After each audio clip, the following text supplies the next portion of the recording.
जय हिंद मेरे प्रिय विद्यार्थियों।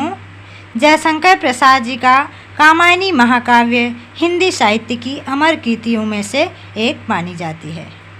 इस वीडियो के माध्यम से आज हम जानते हैं कामायनी की रचना, पृष्ठभूमि, पात्र, प्रसंग और प्रतीक, दर्शन, भाव और शैली, परीक्षा में बार बार पूछे जाने वाले महत्वपूर्ण तथ्य। यह video board exam, UGC, net, JRF, TGT, PGT और अन्य कॉम्पिटिटिव एग्जाम के लिए अत्यंत उपयोगी होगा। कामायनी की पूरी समझ सरल भाषा में केवल एक ही वीडियो में सुजाता मिश्रा के द्वारा प्रस्तुति देखिए। हिंदी साहित्य की सरल और सटीक व्याख्या के साथ अध्ययन करिए। लाइक, शेयर, सब्सक्राइब करें ताकि अगला साहित्य विषय भी आप तक सबसे पहले पहुंच सके, और एक कमेंट भी कर दें ताकि हमें पता चले आप लोगों को कितना समझ में आ रहा है। यदि कुछ कमी हो तो उसे हम और वीडियो लाके उसको पूरा कर सकें। अब देखते हैं हम लोग कामायनी महाकाव्य जो जयशंकर प्रसाद जी द्वारा लिखित है। इसमें 15 सर्ग हैं। मंगला प्रसाद पारितोषिक पुरस्कार से पुरस्कृत कृति है ये। इसमें जो 15 सर्ग हैं इसको मैं ट्रिक माध्यम से आप लोगों को बताने की कोशिश की हूँ। मैं खुद बनाई हूँ इस ट्रिक को, आप लोग अलग ट्रिक भी बना के याद कर सकते हैं। पहला है चिंता, दूसरा है आशा, तीसरा है श्रद्धा, चौथा है काम, पांचवा है वासना, छठवां है लज्जा, सातवां है कर्म, आठवां ईर्ष्या, नौवां ईड़ा, 10वां है स्वप्न, 11वां संघर्ष, 12वां निर्वेद, 13वां दर्शन, 14 है रहस्य और 15 है आनंद। याद रखिए ये 15 को बहुत ही ट्रिकी माध्यम से हम लोग याद करने की कोशिश करेंगे। चिंता मत करो, ट्रिक देखिए, चिंता मत करो। पहला क्या हो गया? चिंता, चिंता मत करो। आशा, दूसरा आशा, आशा रखो। श्रद्धा से काम करो, श्रद्धा और काम। वासना और लज्जा कर्म से ईर्ष्या करते हुए बुद्धि, यानी कि वासना और लज्जा कर्म से ईर्ष्या करो, यानी कि ईर्ष्या करो। और बुद्धि से, ईड़ा से, यानी कि बुद्धि से काम लोगे, यानी बुद्धि से, यानी ईड़ा, बुद्धि होता है ईड़ा का अर्थ, तो ईड़ा यानी बुद्धि से काम लोगे तो क्या होगा? स्वप्न में क्या होगा? 10वां, स्वप्न में अपने संघर्षों का, यानी जो भी आप संघर्ष किए हैं उस संघर्षों का निर्वेद दर्शन होगा, और उस निर्वेद दर्शन से रहस्य की अनुभूति होगी, और उस रहस्य का पता चलेगा तो हमें क्या होगा? आनंद ही आनंद मिलेगा। क्या होगा? आनंद ही आनंद मिलेगा। तो आप लोगों का देखिए बहुत ही एकदम एक स्टोरी की तरह मैं बहुत अच्छे से आप लोगों को याद करा रही हूँ इसको। चिंता मत करो और आशा रखो, श्रद्धा से काम करो, वासना, लज्जा और कर्म से ईर्ष्या करते हुए बुद्धि यानी कि ईड़ा से काम लोगे तो स्वप्न में अपने संघर्षों का निर्वेद दर्शन करते ही रहस्य का पता चलेगा, फिर आनंद ही आनंद होगा जीवन में। ठीक है, इसमें इसी तरह से आप लोग 15 सर्गों को याद कर सकते हैं। अब कामायनी के और महत्वपूर्ण तथ्यों को देखते हैं। कामायनी का चिंता सर्ग 1928, याद रखिएगा, जो कामायनी का चिंता सर्ग है 1928 ईस्वी में सुधा पत्रिका में प्रकाशित हुआ था। कामायनी के अंतिम 4 सर्गों पर सेवागम दर्शन का प्रभाव है। क्या है? सेवागम दर्शन का प्रभाव है 4 सर्ग में। कौन से क्या सर्ग में क्या क्या प्रभाव हैं ये नीचे और अच्छे से पढ़ेंगे हम लोग, याद रखिएगा, ये परीक्षाओं में प्रश्न आ जाते हैं। कामायनी का अंगिरस क्या है? कामायनी का अंगिरस है शांत रस। और कामायनी का मुख्य छंद क्या है? ताटक छंद। चिंता, आशा, स्वप्न, निर्वेद सर्गों में क्या है? आल्हा छंद है। क्या छंद है? आल्हा छंद है। फिर रहस्य, ईड़ा, श्रद्धा, लज्जा, इस सर्ग में क्या है? लावनी छंद। यूजीसी नेट परीक्षा में ये प्रश्न आ चुके हैं। रहस्य, ईड़ा, श्रद्धा, लज्जा सर्ग कौन से छंद से लिखा हुआ है? लावनी छंद से। ठीक है, अब आगे बढ़ते हैं। संघर्ष सर्ग में क्या है? संघर्ष सर्ग जो है उसमें रोला छंद है। आनंद सर्ग में क्या है? आनंद सर्ग में है सखी छंद। वासना सर्ग में क्या है? रूपमाला छंद। कामायनी का दर्शन है सेव दर्शन, समरसता दर्शन या आनंदवाद भी कहा जाएगा, प्रत्यभिज्ञा दर्शन। ठीक है, अब आगे बढ़ते हैं। कामायनी की पूर्व पीठिका प्रेम पथिक, याद रखिएगा, जो कामायनी की पूर्व पीठिका है क्या है? प्रेम पथिक। कामायनी की श्रद्धा का पूर्व संस्करण है उर्वशी, याद रखिएगा, उर्वशी। कामायनी महाकाव्य का हृदय है, ये प्रश्न आते हैं। कामायनी महाकाव्य का हृदय क्या है? लज्जा सर्ग। कामायनी पर प्रसाद को मंगला प्रसाद पारितोषिक पुरस्कार मिला था। ये हमारे हिंदी साहित्य के सबसे बड़े पुरस्कार में से एक है। तो कामायनी पर प्रसाद को मंगला प्रसाद पारितोषिक पुरस्कार मिले थे, याद रखिएगा।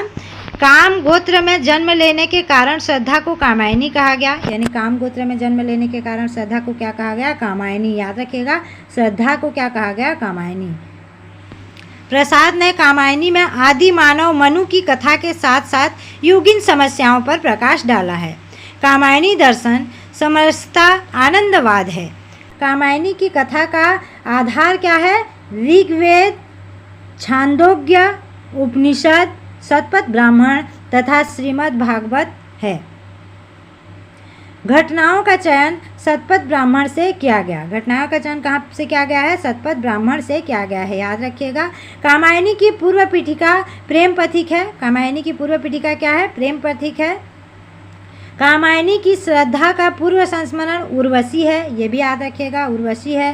कामायनी का हृदय लज्जा सर्ग है। कामायनी का जो हृदय है वो क्या है? लज्जा सर्ग है। लज्जा सर्ग से मैं पंक्ति में आप लोगों को छायावाद के समय में बताई थी।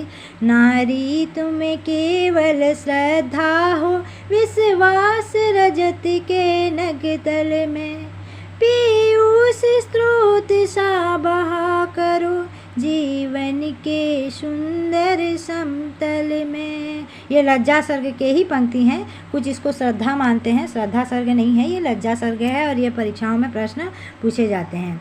कामायनी की प्रतीक योजना देखते हैं। मनु है मन का प्रतीक, और दूसरा है श्रद्धा, श्रद्धा हृदय का प्रतीक है।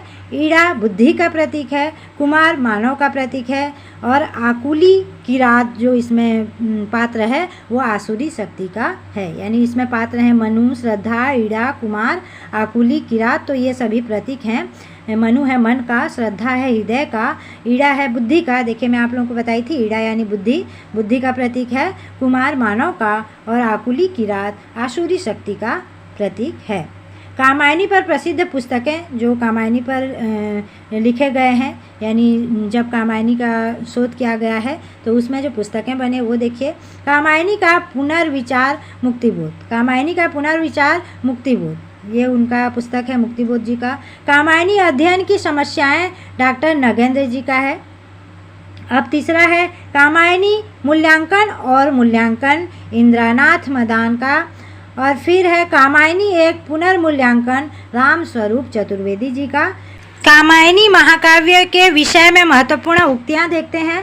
कामायनी छायावाद का उपनिषद शांति प्रिय द्विवेदी, यानी कामायनी छायावाद का उपनिषद है, कौन कहे हैं?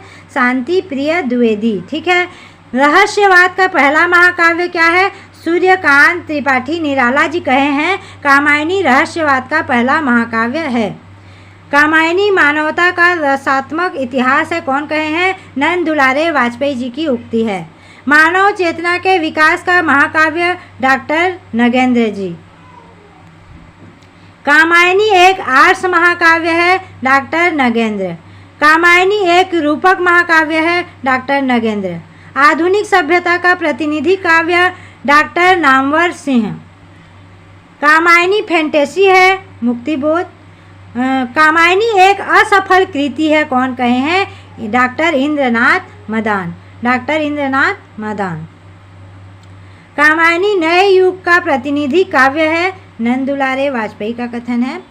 और कामायनी ताजमहल के समान है, कौन कहे थे? सुमित्रानंदन पंत जी। कामायनी ताजमहल के समान है, ये उक्ति उनकी है। कामायनी समग्रतः में समाशोकित का विधान लक्षित करती है, डॉक्टर नगेंद्र जी कहें। कामायनी विश्व साहित्य का 8वां महाकाव्य है, श्याम नारायण पांडे के अनुसार। कामायनी दोष रहित दोषण सहित रचना है, रामधारी सिंह दिनकर जी का। कामायनी आधुनिक हिंदी साहित्य का सर्वोत्तम महाकाव्य है, हरदेव बाहरी। कामायनी मधुर रस से स्कित महाकाव्य है, राम रतन भटनागर। कामायनी विराट सामंजस्य की सनातन गाथा है, कौन कहे हैं? विश्वभर मानव। कामायनी का कवि दूसरी श्रेणी का कवि है, कौन कहे हैं? हजारी प्रसाद द्विवेदी जी। कामायनी को कंपोजिशन की संज्ञा दी है कौन? राम स्वरूप चतुर्वेदी जी। कामायनी आधुनिक समीक्षक और रचनाकार दोनों के लिए परीक्षा स्थल है राम स्वरूप चतुर्वेदी। कामायनी जीवन की पुनर्रचना है कौन कहे हैं? मुक्तिबोध। याद रखिएगा।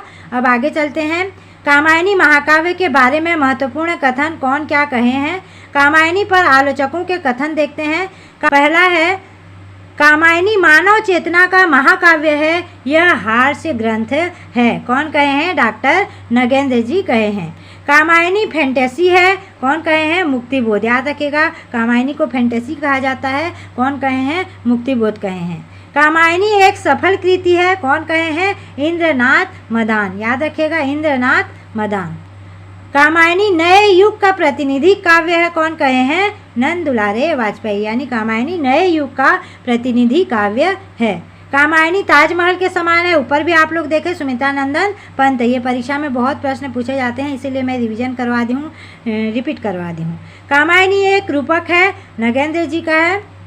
कामायनी विश्व साहित्य का 8वां महाकाव्य है, यानी कि कामायनी को विश्व साहित्य का 8वां महाकाव्य माना जाता है, कौन? श्याम नारायण के अनुसार। कामायनी दोषण रहित रचना है, ऊपर हम लोग देखें, रामधारी सिंह दिनकर। कामायनी समग्रतः में समासोक्ति का विधान लक्षित करता है, कौन है? डॉक्टर नगेंद्र। कामायनी आधुनिक सभ्यता का प्रतिनिधि महाकाव्य है, कौन कहे हैं? नामवर सिंह। कामायनी आधुनिक हिंदी साहित्य का सर्वोत्तम महाकाव्य है, कौन कहे हैं? हरदेव बहारी। कामायनी मधुरस से सिक्त महाकाव्य है, राम रतन भटनागर। कामायनी विराट सामंजस्य की सनातन गाथा है, विश्वंभर मानव कहे हैं, ऊपर भी हम लोग देखे हैं, रिवीजन हो जा रहा है। कामायनी का कवि दूसरी श्रेणी का कवि है, हजारी प्रसाद द्विवेदी।